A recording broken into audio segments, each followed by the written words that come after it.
Hello friends, आज की video एक आप बीती पर मुश्तमिल है। कराची से इस्लामाबाद पहुंचा तो एयरपोर्ट के अंदर ही एक टैक्सी वाले बारेश नौजवान ने मुझसे कहा, आइए सर मैं छोड़ देता हूं।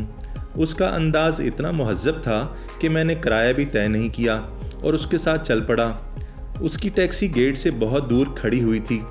जब मैं कमोबेश 400 मीटर पैदल चलकर उसकी टैक्सी तक पहुंचा तो देखा टैक्सी 1978 मॉडल की है। मुझे एंटीक्स पसंद हैं, लेकिन जैसे ही मैं गाड़ी में बैठा, गाड़ी से उठती इंतहाई नागवार बू के भपकों के बायस मेरा सांस लेना मुश्किल हो गया। शायद टैक्सी में बकरियां लाद कर कोई लंबा सफ़र किया गया था। मैंने जेब से 200 रुपये निकाल कर ड्राइवर को दिए और कहा, मैं आपसे माजरत चाहता हूँ, मुझे गाड़ी बदलनी होगी, आप दूसरी सवारी ढूंढ लें। वो साहब गुस्से में आ गए और वजह पूछी तो मैंने कहा, आपको गाड़ी अंदर से धुलवानी होगी। मैं हैरान हूँ, आप इतनी बदबू में सारा दिन इस गाड़ी में कैसे गुजार लेते हैं। वो गुस्से से बोले, कब्र में इससे ज़्यादा बदबू होगी। मैंने मुस्करा कर कहा, आप ठीक कहते हैं, लेकिन मेरा ख्याल है वहाँ मैं सूंघ नहीं सकूँगा, क्योंकि सूंघने का ताल्लुक सांस से है और कब्र में बहरहाल मेरी सांस बंद होगी। मैं ये कहकर गाड़ी से उतरा और ऊबर मंगवाकर इंतज़ार करते हुए एक थड़े पर बैठकर अखबार पढ़ने लगा। चंद मिनट में वो साहब कई अफराद के साथ वहाँ आदम के और बोले, यही है। एक बड़ी सी दाढ़ी वाले साहब बोले, तुम मुल्हिद हो?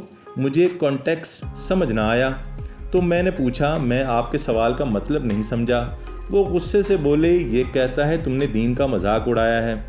मैं उन सब के सामने उस ड्राइवर से वो अल्फाज दोहराने का कहता रहा जिनसे उसके नज़दीक दीन का मजाक उड़ाया गया था, लेकिन वो दोनों हाथ कानों को लगाकर अस्तगफिरुल्लाह कहते हुए बोला, मैं वो अल्फाज नहीं दोहरा सकता। उसके अंदाज से हाजरीन का मेरे गुनाह का यकीन मज़ीद पुख्ता हो गया। शायद ये मेरी खुशकिस्मती थी कि वहाँ कमांडो वर्दी पहने चंद सिपाही आ गए। उन्होंने मेरी सारी बात सुनी और उनमें से एक ने गुस्से से ड्राइवर से कहा, फ़ौरन एयरपोर्ट की बाउंड्री से निकल जाओ, और बाकी सबसे भी हजूम ख़त्म करने को कहते हुए मेरा हाथ पकड़कर सड़क की दूसरी तरफ ले आया और एक टैक्सी में बिठाकर वहाँ से गया। बज़ाहिर ये एक मामूली सा वाक़या था, लेकिन ये हमारे मुआशरे की ख़तरनाक नफ्सियात बताने के लिए काफ़ी है। इस नफ्सियात की तब्दीली में एक पूरी नस्ल तो लगेगी, लेकिन उस नस्ल की तैयारी तक न जाने कितने गुनाहों की कुर्बानी देनी पड़ेगी।